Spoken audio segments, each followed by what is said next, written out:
This is the Commentary Box.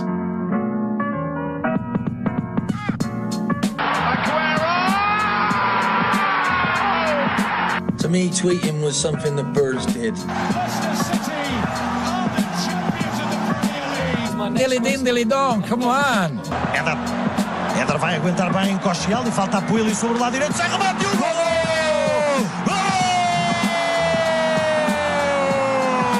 From a yard out, he couldn't hit a barn door with a banjo. And the celebrations begin. Hello and welcome to the Commentary Box. As always, you are joined by me, Sam, and Jake. Very excited for our 14th episode of the Commentary Box, I believe. It's been very, very good. It feels very weird. We're doing it at a different time. We're doing it on Tuesday morning rather than the Monday night. So it does feel very weird. Yeah, so we've had bright and early. It's a bit tired still, but we'll get there. Hopefully this podcast won't be any different. And I'm going to say thank you to all our listeners who have watched and listened to every single podcast so far. Today we are going to be talking a bit about the FA Cup, the PFA Awards, Europe, and a tiny bit about the Premier League, seeing that not a lot happened in the Premier League, but we'll just want to keep you updated. So to start with, we're going to be talking about the FA Cup because, of course, it was the semi-final fixtures this weekend, wasn't it, Jake? Yeah, and we had a game on Saturday and Sunday. So the Saturday game, we had Manchester United versus Tottenham. I remember when I saw this draw, I thought it would be really, really interesting. I just find when these two teams come together, I'm never really sure which way it will go. And it ended up being 2-1 to United, with goals from Sanchez and Herrera. And there was quite an early goal from Ali. And I remember hearing a bit on the radio about, Tottenham got an early goal. They looked very, very good. I think it was a really, really good ball from Eriksen for the goal. And it turned out to be quite a good game in the end. Yeah, people were saying that Dele Alli celebrated too early and he was dancing. And there was actually, I saw on Instagram somewhere where, do you remember Pardew when he started dancing in the final after Crystal Palace scored against Manchester United? And there was kind of elements of similarities between how they both went on to lose. And people were saying how Tottenham have got bottle jobs now and they aren't going to win anything under what's his name, Pochettino. Yep. And it's a bit harsh, isn't it? Do you think it's harsh? I think it is. I think he's a really, really good manager, and I think that sometimes he gets a bit of hate just for not really winning. But it can be very hard, when you look at their team. They do have very good players like Eriksen, Kane, Dembele. They do have a decent team, and people should say, Tottenham should win things, but I feel that Tottenham are just slowly building, but I do think they need to start proving themselves a bit. They are doing well, but I just think in games like this is where Tottenham can really put their foot down and go, we are a decent, consistent top four side now in the Premier League. We aren't to be sort of just, it's only Spurs. They got their new stadium coming, and I was thinking that Tottenham would actually get something out of this game. I thought it'd be a really, really tight game, or Tottenham would win it, but it ended up being not fairly comfortable for Manchester United. Nothing really tested them too much. I mean, do you think for this Tottenham squad to be successful, they have to win a trophy? Or do you think that what they've achieved so far is enough to be remembered as one of the great Tottenham sides? Because if you think about it, Tottenham about 10 years ago were a mid-table team, and now with the kind of players they've got now are able to compete in semi-finals like the FA Cup. I mean, do you think they have to win a trophy to be remembered? Yeah, well, I think sometimes with a team, if you talk about successful teams, I always think of teams who have won trophies. I think of Manchester City this season. I think of sort of Barcelona, winning the La Liga every other year, doing really, really well this year, of course. And, I think of those teams who have won trophies and proven themselves. And it just seems, if you're a top side, I think you have to win trophies and have to prove it. I'm not sure if Tottenham have to now, but I think they really need to start considering, making their squad just that little bit better and just, competing very well. Sort of, there was a really good interview from Sean Dyche the other week, and he, who they play? Was it Chelsea and they lost to? Yeah. And he said after the game, he said that yes, he's disappointed that they lost the game. Every defeat, you're not going to be happy. However, he said he was really, really proud of how his team played and sort of the commitment they showed and togetherness and how the squad had been building this season and the quality of football they've been playing and creeping higher and higher and up the table. And it just showed that sort of improvement. And I really like that sort of philosophy he had of, we're going to stick together, we're going to work well. And it seemed that sometimes the top teams might need to just sort of take that sort of spirit and sort of add it to their top class players, because obviously, when you've got a squad that, people coming from all over the place and not there often, you don't always get the sort of togetherness that the sort of the lower league clubs who are very English and they play together for long times, they sometimes do. And I feel like with Tottenham and with other clubs as well, sometimes they might need that. But to go back to what you're saying, I think, yes, they've got to win trophies, but doesn't necessarily mean right now. Yeah, I see what you mean. So you think in the future they have the potential to win trophies couple of and years, then be remembered. They've got their new stadium. I think it's important this season for them to get into the Champions League, which they will do. Looking at the table now, 5 points above Chelsea, with 4 games left. It's unlikely they're going to drop that many points, and they're going to drop into 5th. So they should be secure to get that Champions League spot, and then hopefully they may get a player or two in the summer. I think Kane and Ali will stay. I can't really see them leaving. There is rumours that Pochettino may be leaving at the end of the season, which would be disastrous for Tottenham, because the whole side is kind of based off of Pochettino's philosophies in the game. And I don't think it will happen, because he's built such a legacy. Why would he just leave just as they're on the brink of kind of maybe clinching that title or clinching a cup? Why would he want to leave and kind of just leave with the thought that he never won a trophy? Yeah, well, thinking when Leicester won the league, how close they were as well to winning the league as well. They were behind Leicester for such a long time. It was a really, really tight game, a tight season between them two, and they showed that they can compete high. It's just that sort of consistency that Spurs have. And you talked about earlier them sort of bottling a bit. It happens, and it does happen a lot with Spurs. And I think if they are going to sort of up their game to that higher level and really compete for like the Premier League title, I think they're going to become a little bit more consistent. And I think they've got to invest a little bit in the summer as well. Yeah, I mean, of course, Manchester United won the game. We can't take away anything from them. And I think Mourinho has once again showed why he is a winner in terms of as a football manager, and that means that Manchester United will go on into the FA Cup final. Yeah, indeed. And the team they were playing in Chelsea, they got a 2-0 win, both 2 goals from Giroud and Morata to sort of solidify their win against Southampton. Did Manchester United play Southampton last year in the final? They played them in the Carling Cup final last year, with Claude Puel as Southampton manager, and Gabbiadini, I think, almost won it for Southampton. Yeah, because I was thinking, I was like, another repeat from last year, but no, different competition. But no, you were close, and it was.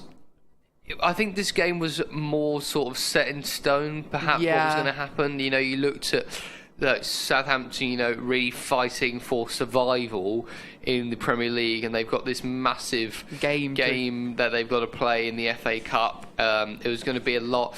Also, interesting thing here, McCarthy, he's been playing for Southampton. And ahead of Forster. Fraser Forster has been dropped. If there was any sort of sight about them, about Fraser Forster being as England number 1, I think that certainly would have gone now. Washed for now, at least. Yeah. Definitely. But I thought that was very interesting. But I think when you just look at the quality, I'm just looking here at the teams. When you got the likes of sort of Kante, Hazard, Willian, Aspilicueta, Fabregas. Exactly. It's overwhelming, isn't it? It's a very, very good team compared to sort of, Southampton's McCarthy, Yoshida, Bertrand, Long. They do have some good players in there, but I don't think anywhere near. And I think we all sort of knew it was going to be a Chelsea win. And I think looking at the report as well, it was a fairly comfortable game. I don't think they'll be too worried about that. I'm going to throw another kind of question at you today again, another one. It's more, again, about success, and it's about Chelsea. If Chelsea win the FA Cup this year, but finish outside of the Champions League places in the Premier League, can it be considered a successful season for Chelsea under the manager of Conte? Well, they wouldn't have Champions League next season. Is that the ultimate success, or would it be winning it at the FA Cup? This is when people say about, Arsene Wenger, they get an FA Cup every now and again.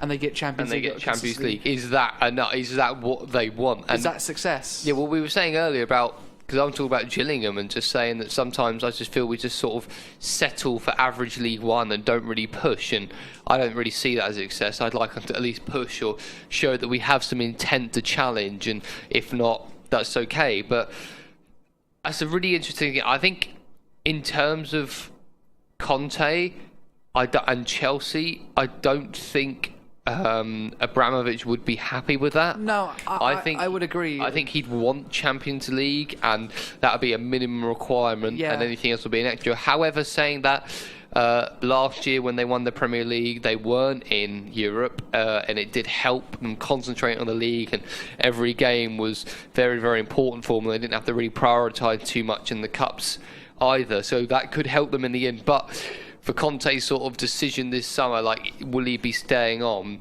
It could influence it. If they don't win the FA Cup, I reckon he might leave. I think if he doesn't win the FA Cup and doesn't get in Champions League, then I think he will go, because it won't be a success at all. But I think the minimum requirement here is almost winning the FA Cup, because I feel like Champions League is going to be too hard to get for them. Yeah. And I think FA Cup is the minimum that Abramovich will think, and I think if he doesn't get that, he's going to be disappointed, which is going to be hard because, the final, it's on the 19th of May, I think, from my memory, and it will be Manchester United versus Chelsea. It'd be a very interesting game to watch. And also another little interesting thing about Chelsea is this sort of, them having Morata up front, but Giroud playing in really, really good form lately.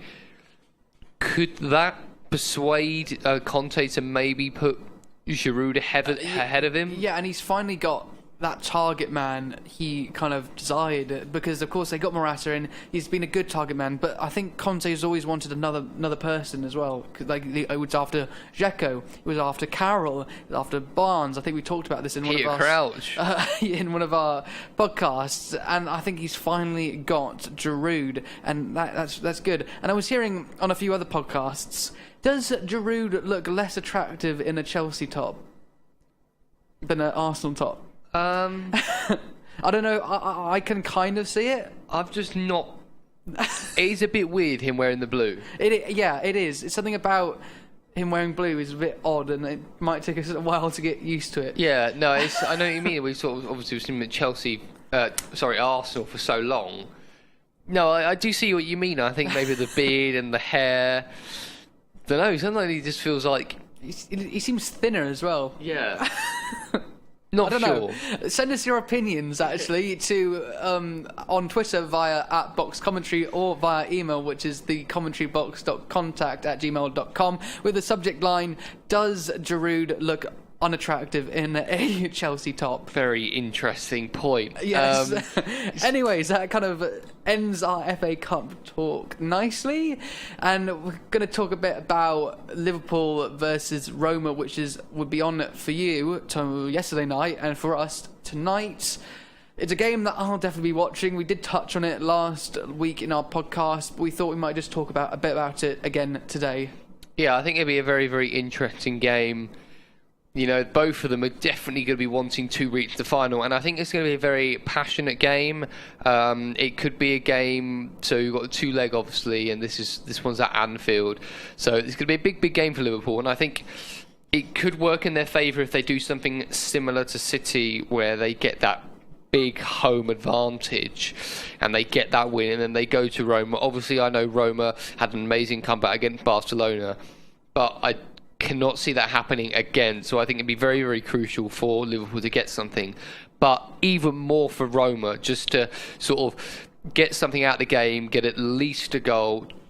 But like 2-1 defeat would be like, get that away goal would be like the best worst defeat result. the worst result that they could possibly get. It'd be interesting to see, because of course Mo Salah used to play for Roma. That's where he kind of remade his career, because obviously he had spells at Chelsea, but they obviously didn't go as planned. But he really kind of rejuvenated himself at Roma, and I was hearing he still talks to lots of his Roma past players. Like Texas, Giroud every now and not Giroud, Dzeko. And Totti, I think he's still in contact with. And I think he's saying he loves Roma and he loves the city of Rome, and it'd be hard for him to play against them, but I think he'll definitely put on a show, and it'd be an interesting game because they're two very similar sides in similar positions where they are kind of in their league position, can't win the league, but show early promises, but it's doing brilliantly in Europe. It'd be a brilliant clash, definitely. Yeah, no, it'd be a really, really good game. They both got decent teams, a decent manager, decent players, and it's all going to be a good game, and I am looking forward to seeing it. I won't be able to watch it, but I'll definitely be watching the highlights of it. It will be really, really interesting. It'll be a very exciting game of football. Got attacking, free-flowing, counter-attack. Very passionate. I'm definitely looking forward to it. Sort of predictions who I think will win it. I'm gonna say Liverpool. I am slightly rooting for Liverpool to go and win it. Obviously, being an English team, and I like Salah. I like the way they play. I enjoy listening to Klopp and his sort of interviews, and so it'd be interesting to think. Obviously, you, Sam, big Roma fan, sort of your Italian team, a lot of knowledge on them. You'll be wanting them. Obviously, you've got that sort of English team you'd like to win as well. But I think deep down inside, I really want Roma to win. Yeah, and I'd be very sad if Liverpool do win, but then again, if Liverpool do win, I won't be too upset because I like Klopp. I'm an English football fan, and I would love to see an English team in the final again, especially a team playing such good football and actually such a style that has resonated in English football history in the past. No, it's enjoyable to watch. And if there's anyone in the Premier League or anyone in the world right now that I want to watch, in Liverpool, because I want to see their attacking football, because it's such a. It just looks so nice, and it's refreshing. We haven't really had this so much for a long time. It's kind of, I think Klopp was saying it was originated out of the 1980s. Yeah, him watching English teams playing like this, and it obviously just kind of went away from the English game, and he's kind of brought it back with Liverpool, and it's been an absolute success, both on the pitch and to watch. Should be good. Yeah. The other game in the Champions League is on Wednesday night, I'm pretty sure. That's Bayern Munich versus Real Madrid. There's not really a lot to talk about that, really, is there? Two good sides, probably getting a lot of coverage at the moment. Yeah, probably, I'm not... I reckon Madrid will come out on top. I just think Ronaldo is doing so awesome now in the Champions League, getting so many goals, but... I think Bayern, to be honest. I think Real Madrid... was so close to going out against Juventus, and Bayern have been so dominant in the games they've played in the Champions League and in the Bundesliga this year that I think they can just get past Real Madrid. I feel with Bayern, I think they're like a scary team to play. Yeah. I just feel like they're all, they're sort of that German, strong, consistent, big, physical side that I just feel like I'd be on uneasy playing with like Real Madrid. Every now and again they slip up. Yes, they've got their good players, but they're not scary. I just feel like Bayern are like, there's got this presence about them. Yeah, I think with them almost, it's like they won't make a mistake and lose a match. No, the other team has to play better than them to win, and they do lack that flair sometimes, but I think they will get through this, Bayern. I think. No, that does make me think the other way. But I'm picturing it now. Like Ronaldo gets another late goal to put them through. It can happen. You never know. Just to touch on the Premier League as well, like we said earlier, not too much happening, but we've got sort of the top four of City, United, Liverpool, Spurs sort of cemented now. Burnley being in that 7th place, 8 points above Everton in 8, so that sort of top 7 in a way now, and then the bottom 13 below them. West Brom only having 3 games left. They need to win all 3 of their games, and they need Swansea to lose all 3 to make sure that they get through, which is very unlikely. Very unlikely. As a Swansea fan, and obviously Southampton and Stoke in there. However, Sam was saying earlier that Swansea have to play both Stoke and Southampton, so it will be interesting. But I reckon it will probably finish how it is. I can't see any of those really turning. Hopefully not. Around massively. I'm just looking here. I saw it earlier. in the Everton game that they played the other day, there was a Everton mascot, but it was different to any others, and it was a boy. I think he was disabled. I don't think he was. No, he couldn't make it to the match. No. So what they did is they sort of had this robotic mascot where he sort of held a camera almost. Yeah, a camera, like a trophy-like figure in a way. Yeah, Phil Jagielka kind of carried on. Instead of, you walk on a mascot, he carried a camera, which was obviously linked up to the boy's kind of tablet or something he was watching on, so he could experience being a mascot without actually having to be there, which is a really, really good story that has come out this week, and I'm glad you brought it up, because I did see it, and it's good to see something like this happen. Yeah, I'm just reading here, just saying that the kid had to oxygen 24 hours a day, so he can never really attend a match, yet only living 2 miles away. But it was good, and it was a nice touch, and I think things like that, when you get kids involved in football, when we had the Bradley Lowry story, his connection with Defoe, and it's good in football when that sort of thing happens. And talking of sort of those sort of things that are happening in football, this Friday on the 27th of April is actually Football Shirt Friday, and I didn't even know this last year. I think you might have told me about it, Sam, but it's run by the Bobby Moore Fund mainly, which is a charity that supports cancer research into bowel cancer. Yes, and it's been set up, and you can donate online, you can text. And me and my mates, we wore football shirts last year. It was a nice thing. We're trying to get our college involved in this year to sort of widespread it. It's something that not really heard of too much. I don't really know about it. However, it's a really good thing, and it's great to get sport involved, because that participation instantly goes a lot higher.